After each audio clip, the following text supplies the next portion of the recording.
Assalamualaikum warahmatullahi wabarakatuh. Perkenalkan, nama saya Dinda Permatasuci dengan NIM 2104235. Baiklah, saya akan mempresentasikan materi pertemuan 4 Sistem Informasi Manajemen.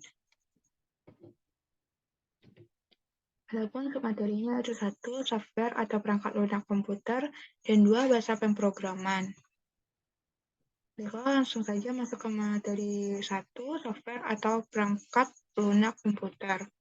Software merupakan sebuah data yang diprogram, disimpan, dan diformat secara digital dengan tujuan serta fungsi tertentu. Perangkat ini sendiri tidak mempunyai bentuk fisik. Kita dapat mengoperasikan melalui perangkat komputer. Untuk pembuatannya sendiri, perangkat lunak ini membutuhkan bahasa pemrograman yang ditulis oleh seseorang developer atau orang yang ahli dalam bidang tersebut. Selanjutnya, perangkat lunak dikomplikasikan dengan menggunakan aplikasi kompiler supaya bisa dijadikan sebagai kode yang bisa dikenali oleh hardware atau perangkat keras. Software. Software memiliki fungsi sebagai dasar kegiatan komputer dapat dioperasikan dengan baik. Software memiliki fungsi untuk mengatur hardware atau perangkat keras yang ada pada komputer. Software juga dapat dipakai sebagai penghubung antara beberapa software yang lainnya dengan media, yakni hardware. Software juga bisa difungsikan sebagai penerjemah perintah pada software yang lain yang masih ada di dalam bahasa mesin. Selain itu, perangkat lunak komputer ini juga bisa dipakai untuk mengidentifikasi sebuah program yang ada di dalam komputer. Pembagian software berdasarkan jenisnya. Pembagian software secara umum yakni 1. Sistem operasi. Sistem operasi memiliki fungsi dalam menerjemahkan kegiatan serta mengatur seluruh proses yang terjadi dan diperintahkan oleh user pada CPU sehingga perintah dari user tersebut dapat dikerjakan oleh komputer dengan baik. Lalu ada bahasa pemrograman.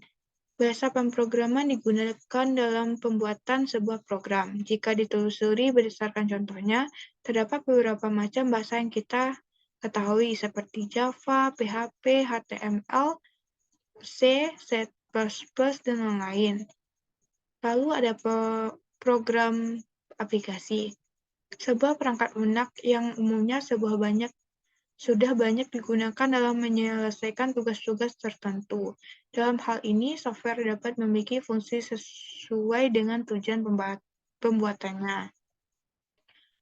Materi selanjutnya yaitu bahasa pemrograman. Bahasa pemrograman atau sering diistilahkan juga dengan bahasa bahasa pemrograman komputer adalah instruksi standar untuk memerintahkan komputer. Bahasa pemrograman ini merupakan suatu himpunan dari aturan sintaks dan semantik yang dipakai untuk mendefinisikan program komputer. Bahasa ini memungkinkan seorang programmer dapat menentukan secara persis data mana yang akan diolah oleh komputer, bagaimana data ini akan disimpan dan diteruskan. Fungsi yaitu memerintah komputer untuk mengelola data sesuai dengan alur berpikir yang kita inginkan. Keluaran dari bahasa pemrograman tersebut berupa program atau aplikasi. Contohnya adalah program yang digunakan oleh kasir di mal-mal atau swalayan, penggunaan lampu lalu lintas di jalan raya, dan lain-lain. Walaupun tingkat bahasa pemrograman, menurut tingkat kesulitan dalam mempelajari dan implementasinya, bahasa pemrograman dibedakan menjadi beberapa jenis. 1. Bahasa tingkat tinggi. Bahasa pemrograman masuk tingkat ini karena bahasa tersebut mendekati bahasa manusia.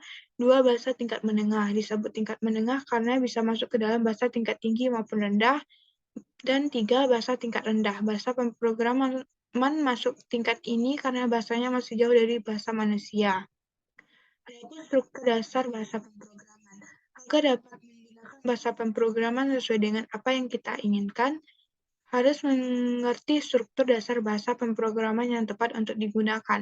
Semakin banyak pilihan bahasa pemrograman yang dipelajari, maka semakin banyak pula struktur yang harus dipelajari.